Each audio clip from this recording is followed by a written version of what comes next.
오늘 본문을 담은 히브리서는 위로의 책이라고 할 수 있습니다. 어찌 보면 신약 성경 전체가 위로의 책이라 해도 과언이 아닐 것입니다. 구주께서 승천하신 직후 1세기를 살았던 그리스도인들은 안팎으로 진퇴양난의 기로에 서 있었습니다.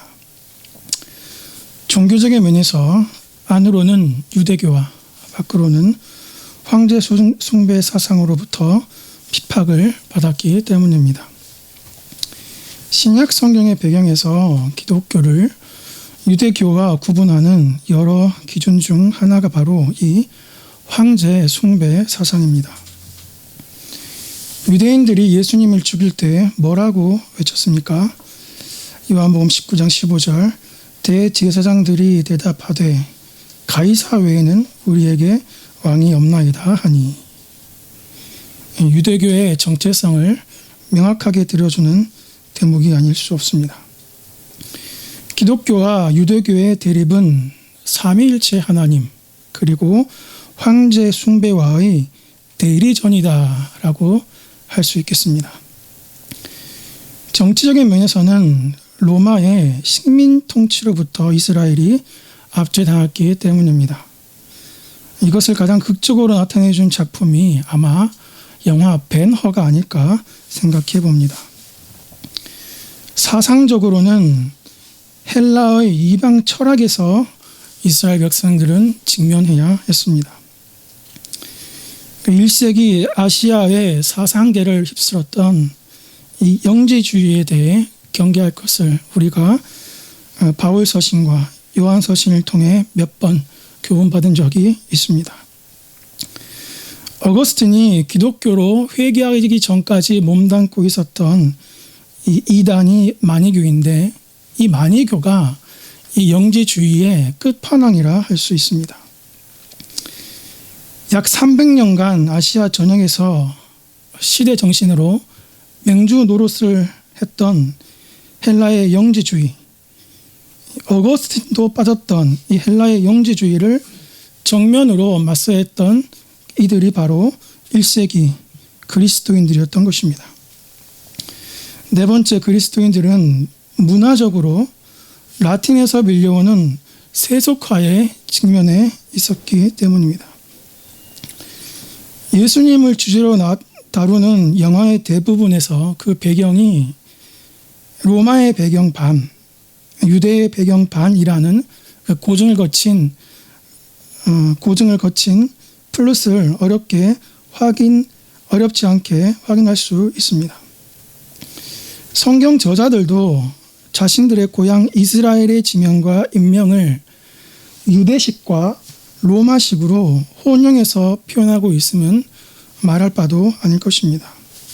비관한 예로 갈릴리를 디베라라고 요한이 표현한 것을 보면 쉽게 이해할 수 있을 것입니다. 이러한 전방위적인 박해와 혼돈에 노출된 교회 공동체에게 배우고 확신한 바에 거함으로 믿음의 굳게에서 뒤로 물러가지 않게 하는 예수님을 통한 위로와 격려로 가득 찬 책이 바로 히브리서라 할 수 있겠습니다. 무엇보다 히브리서가 가지는 이러한 위로의 맥락은 우리의 신앙과 삶을 보증하시는 예수님이라는 오늘 설교의 요지와 잘 부합되어지는 것 같습니다. 오늘 본문은 이와 같이라는 접속 부사로 시작됩니다. 성경을 읽을 때에 부사를 주의 깊게 살펴야 한다고 말씀드린 적이 있는 것 같습니다. 복음서를 읽을 때에는 시간, 장소 부사를 길 가실 때에, 그날 저물 때에, 그곳을 떠나라는 시간, 장소 부사를, 그리고 그 외의 책들은 접속 부사를 유심히 살펴보시면 우리 성도님들께서 성경 읽는 데에 도움이 되실 거라 생각됩니다. 로마서를 읽고 있습니다. 로마서에는 그러므로 이런즉 그러나 이와 같이라는 접속 부사가 첫 장 첫 절에 혹은 전환 문단의 첫 단어에 많이 등장합니다. 이 접속 부사가 바로 내용 앞에 걸리는 경우도 있지만 관점에 따라서는 두세 장 앞에 혹은 이전 장 중간에 걸리는 경우도 있습니다. 그럼 그 사이의 구절들은 진행 단락이 아닌 부연 단락으로 보아야 하는 것이죠. 오늘 본문에서 접속 부사 이와 같이는 넓게는 7장, 좁게는 11절 혹은 20절 이후의 내용과 이어진다 하겠습니다. 다행히 이 두 문맥은 동일한 의미를 가지는데 바로 제사 혹은 제사장에 대한 내용입니다. 히브리서 7장은 멜기세덱에 대해서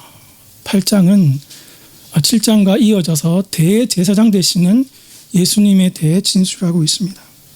그래서 이와 같이라는 부사의 의미를 살려 22절을 다시 읽는다면 제사와 제사장의 유래를 쫓아 예수님은 더 좋은 언약의 보증이 되셨다라고 그 뜻을 헤아려 볼 수 있는 것이죠. 제사와 제사장은 무엇보다 속죄, 우리의 죄를 속하는 일과 관련이 있는 단어입니다. 선지자, 제사장, 왕이신 예수님 가운데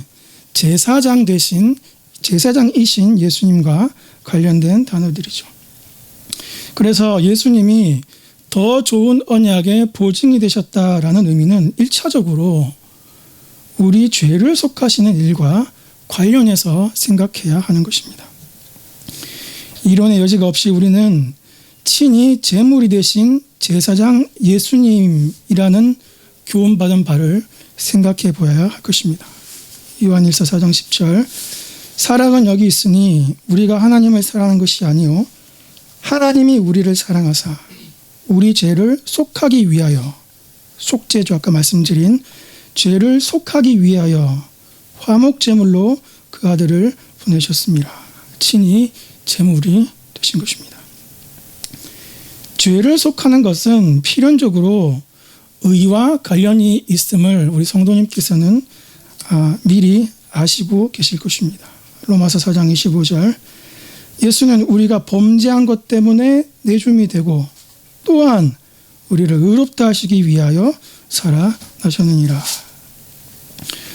의와 사랑, 은혜와 진리, 죄사함과 의가 분리될 수 없다고 누누이 우리는 교훈받았습니다.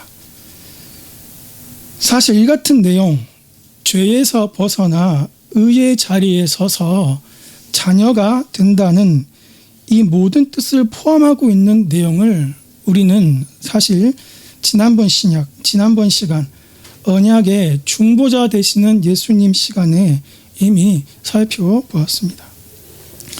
수벌을 지심으로 제사함을, 수법을 지심으로 의를 세우신 예수님은 그 제사함과 의를 전가해 주시고 그 구원을 누리게 하신다는 내용이 그 골자였습니다. 방금 설명드린 이 모든 내용을 포함하는 한 단어를 뽑자면 아마 중보자 예수님이라고 말할 수 있습니다. 그런데 이 중보자 예수님과 뗄래야 뗄 수 없는 단어가 바로 오늘 22절 본문에 보증되신 예수님입니다. 어쩌면 중보자 예수님과 보증되신 예수님은 양면의 동정과 같지 않나 생각해 보게 됩니다. 중보자 예수님과 보증되신 예수님, 오늘 22절 보증이 되신 예수님이 동전의 양면과도 같다고 말씀드리는 이유는 다음과 같습니다. 오늘 본문의 22절 보시면 더 좋은 언약의 보증이라는 작구와 그 다음 장 8장 6절에 더 좋은 언약의 중보자라는 작구가 정확하게 일치합니다. 둘째, 화란에 은퇴한 두 신학자가 쓴 책에 보면 중보와 보증의 역할은 다르나 그 차이는 대동소이하다라고 중보자 예수님과 보증되신 예수님을 묘사하고 있기 때문입니다. 그래서 성도님들께서 이 중보자 예수님은 뭐고 또 보증 되신 예수님은 뭔가 설교자도 많이 혼돈이 됐었는데요. 기본적으로 이 두 단어는 동일한 의미를 가지고 있다라고 생각하시면 크게 틀리지 않을 것 같습니다. 하지만 분명 이 두 단어가 유별하기 때문에 그 가지고 있는 고유한 의미도 각각 다르다고 할 수 있겠습니다. 이후 자연스럽게 설명이 되겠지만 두 가지 정도로 중보자 예수님과 보증 되신 예수님의 차이를 살펴보겠습니다. 먼저 보증 되신 예수님은 좀 더 법적인 의미를 가지고 있습니다. 로마법이나 현대법의 실정법 그리고 언약에서도 조건부 보증이니 무조건적 보증 이런 개념을 우리가 발견할 수 있습니다. 이유는 보증 되신 예수님은 좀 더 법적인 개념이 강해서 우리의 자녀됨이 우리의 구원이 되돌릴 수 없는 법적으로 불가항력적으로 견인되었다라는 의미를 강조하는 그런 의미가 이 보증 되신 예수님에 담겨 있다고 생각하시면 될 것 같습니다. 둘째, 혹자가 쓴 단어집에 보면 이 보증이라는 단어가 성례와 관련이 있다고 말하고 있습니다. 이 성례는 우리가 교훈받아 같이 보이지 않는 은혜를 보이게 하는 표 혹은 보이지 않는 의례를 이렇게 도장을 찍듯이 쾅 이렇게 확인하는 그런 의미가 담겨져 있는 단어 아니겠습니까?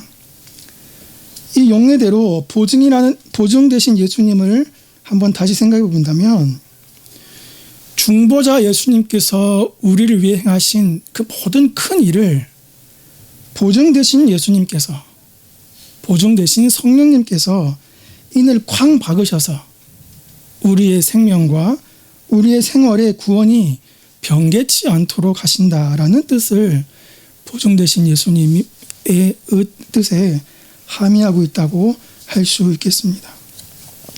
종합하자면 보증 되신 예수님이라는 이 오늘 본문의 말씀은 우리의 자녀됨에 있어서 우리의 개인의 종말에까지 우리 삶의 진행됨에 있어서 삼위일체 하나님의 사랑의 고집에 피날레를 나타내주는 단어가 바로 오늘 22절에 보증 되신 예수님이라고 그려볼 수 있는 것 같습니다. 한 걸음만 더 들어가 보도록 하겠습니다. 히브리서 7장 22절 오늘 본문 보증이라는 말씀을 묵상하실 때마다 같이 염두에 두시면 좋을 단어가 바로 전제입니다. supposition, serve position. 우리의 자리의 기저에서 밑에서 우리를 든든히 지탱하고 보증하고 계시는 분. 이분이 바로 우리의 보증 되시고 우리 삶의 전제가 되시는 보증자 예수님을 뜻하는 것입니다. 은행에서 돈을 빌리려면 보증이 먼저 요구되어지죠. 돈을 빌리는 전제가 바로 보증입니다. 오늘 본문에 예수님이 더 좋은 언약의 보증이시다라는 말은 언약에 있어서 예수님이 전제가 되신다는 뜻을 말하고 있는 것입니다. 곧 예수님이 아니면 우리 자녀됨이 출발할 수도 없다는 뜻을 나타내는 것이죠. 예수님은 우리 자녀됨의 전체 과정에서 우리 자녀됨, 우리 구원의 보증이 되십니다. 우리 자녀됨의 근원이 되는 구원 협약에서 예수님은 우리의 보증이 되십니다. 우리가 구원 협약을 나눌 때 우리가 첫 번째 시간에 영원한 언약 그리고 스가랴 말씀을 통해서 이 구원 협약이라는 이 낱말의 뜻이 어떻게 도출되었는지를 이미 설명을 드렸습니다. 우리가 구원 협약을 나눌 때 구속받을 백성 또 구속할 자, 구속 방식 모두가 예수님을 전제로 되어진다고 함께 요절과 함께 살펴보았습니다. 택한 백성을 위해 친히 대제사장이시자 제물로서 우리의 자리에 서시게 되신 것입니다. 우리의 자리에, 우리 대신 우리의 당사자로서 우리 자녀됨을 보증하신 것입니다. 우리가 죽어야 하지만 죽지도 못한 우리 대신 예수님이 우리 죽음의 당사자로 나셔서 우리 대신 죽으심으로 죄값을 치러 주셨습니다. 우리가 율법을 지켜야 하지만 지킬 수 없는 우리 대신 예수님이 수법의 당사자로서 나심으로 다 의를 이루신 것입니다. 0.1알도 못 치는 우리 대신 완벽한 타율 18의 타자가 우리의 대타로 우리 타석의 당사자로 나서시게 되었으니 어찌 우리의 자녀됨과 우리의 승리가 보증되지 아니하겠습니까? 구원 협약에서 언약의 당사자로 우리 자녀됨을 보증하신 예수님은 그 구원이 역사상 이루어지는 것, 그걸 우리는 언약이라고 배웠습니다. 언약에서는 중보자 예수님으로 우리 자녀됨을 보증하십니다. 오늘 본문에 예수님께서 더 좋은 언약의 보증이시다라고 말씀하고 계십니다. 더 좋은 언약은 아시는 바와 같이 새 언약을 가리키는 것입니다. 새 언약은 이 히브리서에서 첫째 언약을 가리키는 모세 언약 플러스 은혜 언약 그리고 크게는 아담 언약까지 이 전체 모든 언약을 이루신 언약이라고 새 언약을 배웠습니다. 중보자 예수님께서는 친히 사람 편에서 수벌과 수법을 이루시고 중보자 예수님께서는 친히 하나님 편에서 죄사함과 의를 은혜로 다 전가해 주시니 더할 나위 없는 자녀됨을 우리가 보증받은 것입니다. 구원 협약에서는 당사자로, 언약의 당사자로, 언약에서는 중보자로 우리의 자녀됨을 보증하신 예수님은 이제 성령님으로 우리 구원을 가장 신랄하게 보증해 주고 계십니다. 고린도후서 1장 22절 그가 또한 우리에게 인치시고 보증으로 우리 마음에 성령을 주셨느니라. 고린도후서 5장 5절 곧 이것을 우리에게 이루게 하시고 그 다 이루신 것을 보증으로 성령을 우리에게 주신 이는 하나님이시라. 에베소서 1장 14절 이는 우리 기업의 보증이 되사. 사실 이 기업이라는 단어 자체가 우리 자녀됨을 확장하는 또 다른 대명사인데 그 기업에 또 다른 확정한 단어 보증까지 붙이셔서 우리 자녀됨을 이중적으로 보증해 주시는 말씀인 것입니다. 구원협약에서 우리 구원을 작정하실 때에도 우리 자녀됨을 보증하시고 언약에서 구원을 성취하시는 데에서도 우리 자녀됨을 보증하신 예수님은 이제 자녀가 된 후에도 우리가 그 구원을 충만히 누리도록 하시고자 하나님의 영으로 예수님의 영으로 성령님으로 우리와 함께 계셔서 그 구원을 우리에게 누리게 하시는 것입니다. 오늘 말씀을 적용해 보겠습니다. 이삭이 죽기 전에 에서와 야곱을 축복합니다. 그런데 이 과정에서 이삭도 실패하고 야곱도 실패합니다. 이삭은 야곱이 에서인 줄 알고 장자의 축복을 해줘버렸죠. 이삭의 실패입니다. 야곱은 어머니 리브가의 사주를 받아서 거짓으로 장자의 축복을 빼앗았습니다. 자신이 장자 에서인 척 했기 때문이죠. 야곱의 실패입니다. 이삭과 야곱 두 사람 모두의 실패입니다.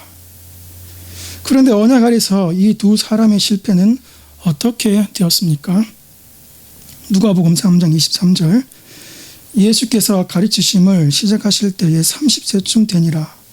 사람들이 아는 대로 예수는 요셉의 아들이요 요셉의 위는 헬리요 34절 그 위는 야곱이요 그 위는 이삭이요 그 위는 아브라함이요 38절 그 위는 셋이요 그 위는 아담이요 그 위는 하나님이시라. 이삭과 야곱의 두 사람 모두의 실패에도 불구하고 하나님의 뜻은 이루어져 실패한 이삭과 실패한 야곱 후손 가운데 더 좋은 언약의 보증 대신 예수님이 나시게 되었습니다.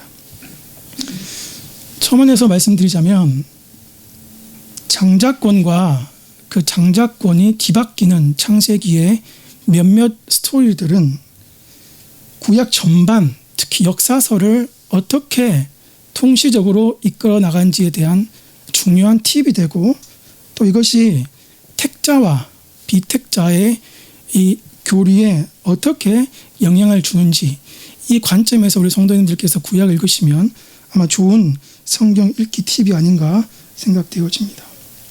다시 돌아와서 이삭과 유다의 실패 이후 창세기 38장에는 유다와 다말의 실패가 또다시 나타납니다. 아시다시피 시아버지 유다와 며느리 다말 사이에 아이를 갖게 되는 천륜을 거스른 실패가 일어나게 됩니다. 설상가상으로 이 다말의 복중에서 복중의 태에 순서가 바뀌게 되는데 곧 유다와 다말 사이에 태어난 장자 베레스와 차자 세라가 그것입니다. 천륜을 거스른 실패와 복중의 태의 순서가 바뀌는 이 이중적 실패는 언약 가운데서 어떠한 결과를 초래했습니까? 누가복음 3장 23절 예수께서 가르치심을 시작하실 때 30세쯤 되시니라. 사람들이 아는 대로 예수는 요셉의 아들이니 요셉의 위는 헬리요 33절 그 위는 베레스요 그 위는 유다요 그 위는 야곱이요 38절 그 위는 에노스요 그 위는 셋이요 그 위는 아담이요 그 위는 하나님이시라. 유다와 다말 두 사람의 모든 실패 가운데서도 하나님의 뜻은 이루어져 유다와 다말 후손 가운데서 더 좋은 언약의 보증 되신 예수님이 나시게 되었습니다. 지금 설교자는 무엇을 말하고 싶습니까? 잠언 16장 9절 오늘 두 번째 본문입니다. 사람이 마음으로 자기의 길을 계획할지라도 그 걸음을 인도하는 자는 여호와시니라. 이삭과 야곱은 자기의 길을 나름 열심히 계획했습니다. 하지만 안타깝게도 이 둘의 계획은 모두 실패했습니다. 그러나 그들의 걸음을 인도하시는 분은 그들의 걸음을 보증하셔서 역사상 우리의 언약의 보증 대신 예수님이 나시게 되었습니다. 그들의 실패에도 불구하고 하나님의 뜻이 이루어진 것입니다. 유다와 다말은 자기의 길을 우연이든 필연이든 자기 나름대로 최선을 다해 계획했습니다. 몹시 안타깝게도 그들은 천륜을 거스르는 실패를 자행하게 됩니다. 그러나 그들의 걸음에 인도하시는 분은 그들의 걸음을 보증하시는 분은 여호와시셔서 그들의 실패에도 불구하고 하나님의 뜻은 이루어져 더 좋은 언약의 보증 되신 예수님께서 우리 앞에 계신 것입니다. 이것을 역사상 교회는 다음과 같이 고백했습니다. 웨스트민스터 신앙고백 5장 2절 모든 일은 제1원인이신 하나님의 작정대로 불변적으로 정확무오하게 일어난다. 그러나 그것이 제2의 원인에 따라서 필연적이거나 우연하게 이루어지는 모습을 바뀐다. 웨스트민스터 신앙고백 3장 1절 하나님의 작정은 제2 원인의 자유와 우연성을 제거하지 않는다. 사랑하는 성도 여러분, 신앙의 성숙과 경건의 성장은 하나님께서 제2 원인에게 자유를 주셨다는 데에서 찾아볼 수 있을 것 같습니다. 그 자유가 혹 실패로 이어진다 하더라도 제2 원인이 제1 원인에 의해 보증됨을 최종적으로 목도할 때 비로소 그 신자는 하나님의 높고 위대하심을, 하나님의 신묘 막측하심을 보게 되는 것입니다. 우리 각자는 우리 자신의 길을 계획하는 것에 자유가 주어졌습니다. 그 자유가 때론 기가 막힌 웅덩이와 수렁으로 우리를 내몰 때가 있습니다. 그러나 그 걸음을 인도하시는 분이 여호와시라는 사실을 알게 될 때 그 신자는 뜻을 다해 인격적으로 그 자유를 법을 쫓고 법을 사모하며 법을 순종하는 데 일심으로 그 자유를 태우게 되는 것입니다. 이것을 우리는 믿는 것입니다. 칼빈이 믿음은 하나님의 궁극적인 자비하심에 대한 지식이라고 말할 때 이 궁극적이라는 말이 사무치는 이유가 바로 여기에 있는 것입니다. 실제 존재하는 것만이 가치 있다고 생각하는 실존주의자 사르트르는 인생은 B와 D 사이에 있는 C라고 규정했습니다. 인생은 B, birth, 탄생과 D, death, 죽음 사이에 있는 C, choice다 라고 우리 인생을 규정했습니다. 세상은, 많은 사람들은 우리의 선택에 따라 운명이 열리고 닫힌다고 말합니다. 성경은 그렇게 가르치지 않습니다. 잠언 16장 9절 사람이 마음으로 자기의 길을 계획할지라도 그 걸음을 인도하는 자는 여호와시니라. 마음에 마음을 다해 계획한 자기의 걸음이 갈짓자를 걷더라도 그 걸음을 인도하시는 자는 여호와시다라고 성경은 가르치고 있습니다. 그 증거가 방금 살펴본 이삭과 야곱이며 유다와 다말이 아니겠습니까? 이제 우리가 그 증거의 차례가 되어야 할 줄 믿습니다. 욥기 23장 14절 그런즉 내게 작정하신 것을 이루실 것이라 그런 일이 그에게는 많이 있느니라. 후미의 그런 일이라는 단어는 히브리어로 대세 복수형으로 저것들이라고 직역할 수 있습니다. 저것들이라는 이 단어를 NASB에서는 그러한 작정들이라고 작정으로 번역하고 있습니다. 종합하면 다음과 같이 읽을 수 있습니다. 그런즉 내게 작정하신 것을 이루실 것이라. 그런 작정들이 그에게는 많이 있느니라. 욥기 2장에 따르면 몸은 만신창이가 되고 친구들은 다 떠났으며 자녀들은 죽어나가고 아내는 네 하나님을 저주하고 죽으라고 말하고 있는 B와 D의 상황에 처한 욥은 내게 작정하신 것을 그가 이루실 것이라고 말하면서 그러한 작정한 것을 이루신 일들이 그에게는 많이 있고 전혀 뜻밖의 일이 아니라고 우리에게 항변하고 있습니다. 욥기 23장 14절의 동사는 하나이고 그 동사의 법은 hi필형, 사역형입니다. 하나님께서 그렇게 하시겠답니다. 사르트르는 틀렸습니다. 그리고 반드시 그가 틀려야 합니다. 아니, 그가 틀렸다는 것을 저와 여러분은 믿으셔야 합니다. 너희 안에서 착한 일을 시작하신 이가 그리스도 예수의 날까지 이루실 줄을 우리는 확신하노라. 빌립보서 1장 6절 말씀. 이 말씀이 십자가지기 교회와